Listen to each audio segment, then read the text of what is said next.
बिस्मिल्लाहिर्रहमानिर्रहीम। मोहतरम नाजरीन, आप मुझे याद करके बताएंगे कि बचपन में आपको या आपके किसी अजीज़ को आपके महल्ले गली में कभी आवारा कुत्ते ने काटा हो, तो सबसे पहले आपके लवाहकीन और महल्लेदारों ने आपके साथ क्या सलूक किया था? क्या आपके कुत्ते काटे के ज़ख़म पे सुर्ख मिर्च लगाई थी, या एंटीसेप्टिक लगाया था, या किसी रिवायती पट्टी बाज को बुला के पट्टी कराई थी? तो मेरा ख्याल है कि ये तो बचपन में या तो बंदा इस तजर्बे से गुजरता है, या कम अज़ कम मुशाहिदा ज़रूर करता है, क्योंकि हमारे कल्चर में कुत्ते का पालतू होना रखना ये एक रिवाज की बात है। कुत्ता एक ऐसा पेट है जिसको लोग अपने घर की हिफाजत के लिए भी रखते हैं और इससे प्यार भी करते हैं, क्योंकि ये जानवर इंसान के साथ वफ़ादारी के लिहाज से बहुत ज़्यादा मशहूर है। लेकिन कभी कभी ये वफ़ादारी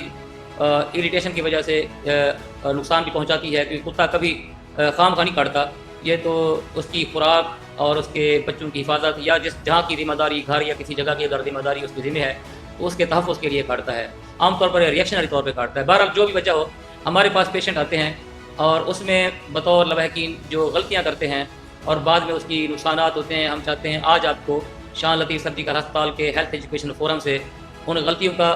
बताएं ताकि वो आइंदा ना हो और उसकी जो मुनासिब देखभाल है वो आपको याद रहे। और बल्कि मैं तो ये कहूँगा कि इस वीडियो को आपने सेव कर लेना है, ताकि अगर आप इस तरह के पेट्स पालने वाले हैं या ऐसे पालने वाले लोगों के साथ रहते हैं, या अगर कभी खुदा न खास्ता आपका या आपके किसी अजीज़ का इस तरह के मामले वास्ता पड़े, तो उसकी मैनेजमेंट, उसके जो तहफ़्फ़ुज़ात और प्रिवेंटिव मेजर्स हैं वो आपको याद हों। तो सबसे पहले जब भी ज़ख़म होता है, क्योंकि ये क्रशिंग इंजरी होती है ये कुत्ते के काटने के साथ, और उसमें जो है ना बहुत ज़्यादा जल्द और पट्टे डैमेज होते हैं, और कुत्ते के सलाइवा के अंदर या उसके लुआब के अंदर बहुत सारे लाखों जरासीम होते हैं, वो अंदर बहुत ज़्यादा डीपली चले जाते हैं। तो सबसे पहले जो गलती है वो करते हैं लोग कि उसको सिर्फ एंटीसेप्टिक से जो है ना वो धो देते हैं और उससे ज़्यादा डीपली गहराई में नहीं जाते। तो इसमें जो सही तरीका है कि कुत्ते का ज़ख़म जो है बहुत ज़्यादा कंटेमिनेटेड होता है, आलूदा होता है, इसको बिल्कुल या तो साफ़ टैप वाटर हो, टूटी खोल दें, या नॉर्मल सलाइन के पानी के साथ इसको प्रेशर के साथ पानी के साथ धोएं, ताकि इसके जो टिश्यू के अंदर, इसके छोटे छोटे धागों के अंदर, पट्टे के अंदर, जल्द के नीचे जहाँ जहाँ तक जरासीम है वो साफ़ हो जाएँ। और इसमें कम से कम आधा घंटा धोना चाहिए, और डिटर्जेंट्स या साबुन जो भी एंटीसेप्टिक उसके साथ धोएं, ताकि इसकी अच्छी खासी धुलाई हो जाए। और उसके बाद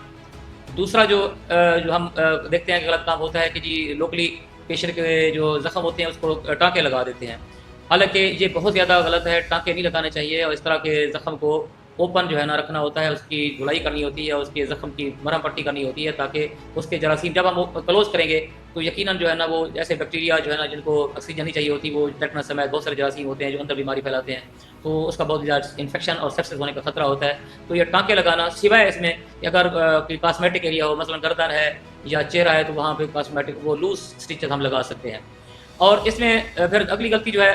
वो लोग करते हैं कि जी, क्योंकि असूल है कि जिस जानवर ने कुत्ते ने काटा हो उसका 10 दिन जो है ना ऑब्जर्वेशन रखें, अंडर ऑब्जर्वेशन, कि अगर वो कुत्ता 10 दिन तक ठीक रहता है तो कोई इशू नहीं है, सिर्फ टेटनस का टीका लगेगा, नहीं तो फिर जो है ना उसकी एंटी रेबीज़ जो है वैक्सीन वो करानी पड़ेगी। तो 10 दिन तक बाद हम वेट करते हैं। हालांकि उसका तजिया करें, खुदा न खास्ता अगर कुत्ता अननोन एरिया से आया है, उसका घर का अपना नहीं है, उसके बारे कोई पता नहीं है कि वो बौला है कि नहीं है, तो 10 दिन वेट नहीं करना, बल्कि उसका स्टार्ट कर देना है। वैक्सीन, हमारी जो वैक्सीन है ARV,